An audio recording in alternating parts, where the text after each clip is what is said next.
You're around people that you don't completely trust yet. You don't know them or trust them well enough for you to show them your true, wacky, humorous self yet.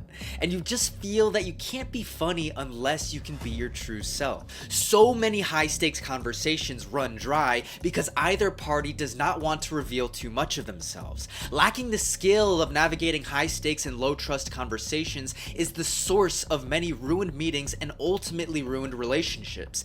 That's exactly why we have the FAPA method, a simple method that exposes what will allow you to remain charismatic and funny even within the lowest trust, highest stakes situations. From TV appearances to corporate meetings, this is a proven formula that we can implement in any situation regardless of the level of authenticity involved in the interaction. A talk show host is interviewing comedian Shazia Mirza and Hugh Jackman. Pay close attention to her speech and see if you can spot what the first tactic of the FAPA method is. You're from Birmingham? Yes, obviously I don't live there anymore because I'm doing well. Okay. Your parents, though, they came up from Pakistan, I believe. They came from Pakistan to Birmingham, so not much difference. So that must have been quite a culture shock for them when they first arrived. Well, do you know what? They were desperate to be British. They really wanted to be like the British. Like my dad, he's called Mohammed, but he abbreviates it to Bob. And, yeah, my parents are both Muslim. They're very religious. My mother, she wears the burqa, mainly because she doesn't want to be seen with my dad. I don't know what the big deal is, you know? All the women in my family, they all wear the burqa, and it's great because they all use the same bus pass. There is a clear formula here that Shazia is implementing.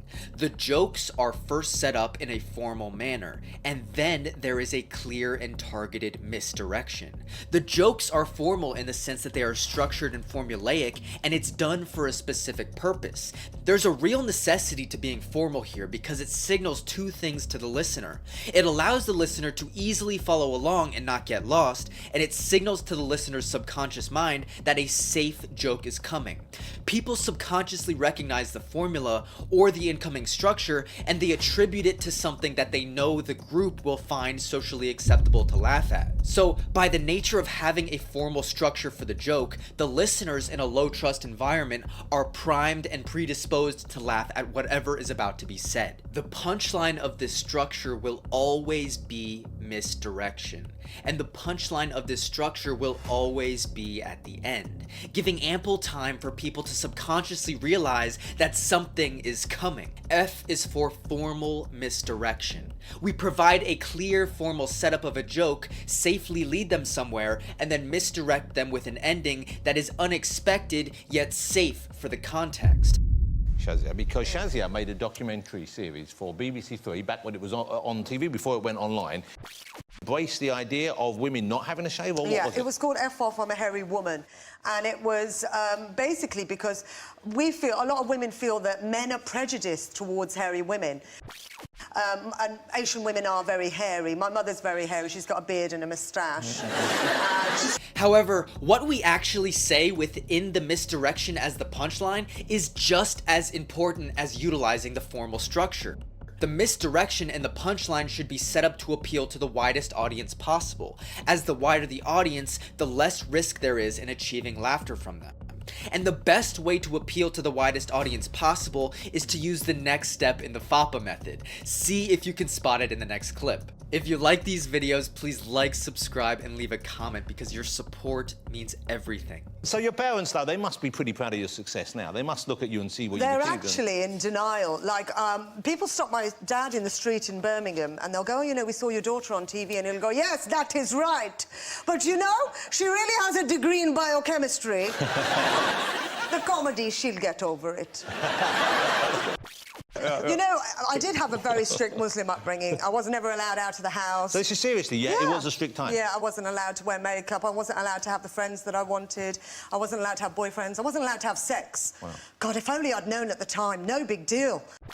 I mean, it's been such a long time now, I don't think about it anymore. I think the only way I'm going to get it now is if it snows heavily and someone slips in. No, don't feel sorry for me. Well, I've got a couple of got degrees and I got a lot of reading done. Yeah. With the goal being to appeal to the widest possible audience, it makes sense for the punchlines and what follows to have appeals to traditional values. Given that the environment is low trust and high stakes, appealing to more old school, wide-reaching values will allow you to safely appeal to the widest possible audience. Shazia executes this in two ways. When she imitates her dad by saying she really has a degree in biochemistry, she'll get over the comedy, she is appealing to the expectations of traditional values. These are externally imposed expectations that other people have put on us. Almost everyone can relate to having some figure in their life who set expectations for them that that person didn't want. The appeal to this traditional value touches on almost everyone that's listening, but for the people that still don't get it, there is another traditional value that Shazia appeals to. When Shazia says, "Don't feel sorry for me, I've got a couple degrees and a lot of reading done," she is saying it sarcastically and is making an appeal to the internal disappointments of having those traditional values. These type of internal disappointments are not niched down or targeted at all. This is something that almost everyone is going to experience. The first A in the FAPA method is for the appeal to traditional values. She is appealing to the widest set of people possible by addressing those who have experience with traditional values and also those who have experience with being internally disappointed with traditional values. In a low-trust environment, the wider your audience, the safer your joke. The safer your joke, the more likely the audience will laugh. Because remember, in a low-trust environment, the audience often laughs less specifically at what they find funny and more at what they think the overall group will find funny. This, however, is incomplete. There are moments where you need to break down boundaries and get personal. Otherwise, the rest of the method is spoiled. See if you can spot the subtlety of the next step within the following clip. We released a free 7-day course in mastering strategic communication. Click the link in the bio to check it out. You're really gonna like it. But you're from that town with the long name, aren't you? Well, that's where I went to primary school, yeah, but I moved to Aberystwyth when I was about 11. Was that just because it was harder to pronounce the original place? What's the name of the big town? I'm so excited. Yeah. You know where he's from. I've been trying for 4 months to say it. I can't say it. Come on. It requires some vocal warm-ups, you know. Taryn, can I ask you not to do that thing with your lips again? No? Do it again. It's amazing. The host asks one of the guests to pronounce his hometown in his native language, and what happens next is so interesting. Afterwards, when the host says, "Please don't ever do that again," what he is doing here is setting up a false and comedic boundary for the purposes of humor. How Shazia interjects is exactly what we are looking for. She pushes this false and comedic boundary with humorous intent. The host says, "Don't ever do that again," and once the group fully understands that the host was joking, it is now a low risk and high reward to push that boundary for the sake of humor, given that the boundary was put up in the first place for the same reason. P is for pushing comedic boundaries. Given that pushing false and comedic boundaries is low risk, it can be done in a low trust environment as long as the entire group is aware that the original boundary was false, and you can derive your answer to that by how the audience reacts and laughs in response to that original boundary. Knowing this, the FAPA method will fail to perform fully if the last part is not integrated with all the parts previously discussed. It's super simple, yet crazily effective. Let's see if you can spot it. So, but what about when you met the Queen? Your mum and dad, they must have thought this is quite a milestone. One of our daughters meeting Wildly. Finally, we are British. They asked me to bring 2 forms of ID, like a driver's licence or a passport. I got so nervous. I knew I wasn't meant to be there. I took my gas bill just in case. And I was standing in line to meet her. I put my hand out to shake her hand, and she went, "And what do you do?" And I started talking like that as well. And she went, "And what do you do?" I went, "I'm a comedian!" And I felt my Birmingham accent going up 3 social registers.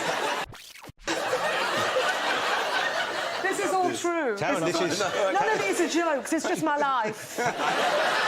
In a low-trust environment, people are less forgiving of those who waste their time, because the emotional connection that is usually there in a personal relationship is not there in this instance. So the connection is only deepened when appeals to humility are made.